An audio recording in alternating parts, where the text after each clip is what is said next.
દ્વારકાના વાતાવરણમાં આવી રહ્યો છે પલટો।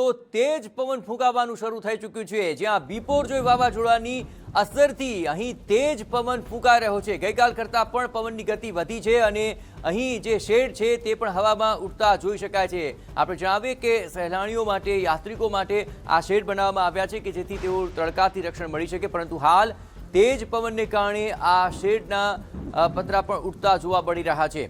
શું હજુ પણ આપ માતા પિતા બનવા માટે રાહ જોઈ રહ્યા છો? ઓએસિસ ફર્ટિલિટી સાથે આપનું માતા પિતા બનવાનું સપનું સાકાર કરો। ફર્ટિલિટી ટ્રીટમેન્ટ માટે વિશ્વાસુ અને નિષ્ણાંત અપોઇન્ટમેન્ટ માટે કોલ કરો 9015245245 પર। અહીં સામાન્યતઃ જ્યારે યાત્રિકો અને સહેલાણીઓ આવતા હોય છે ત્યારે આ શેડમાંથી પસાર થઈને તેઓ આગળ વધતા હોય છે, પરંતુ અત્યારે યાત્રિકો અને સહેલાણીઓ પર પ્રતિબંધ છે કે તેઓ દરિયાકાંઠે ન જાય, પરંતુ એ દરમિયાન તેજ પવન ફૂંકાવાનું શરૂ થઈ ચૂક્યું છે। તો દ્વારકામાં ગઈકાલથી જે કરંટ જોવા મળી રહ્યો છે તે આજે પણ યથાવત છે। એટલું જ નહીં, પવનની ગતિ વધી ચૂકી છે અને 15 જૂન સુધી આ જ પ્રકારનો માહોલ રહે તેવી શક્યતા જોવાઈ રહી છે।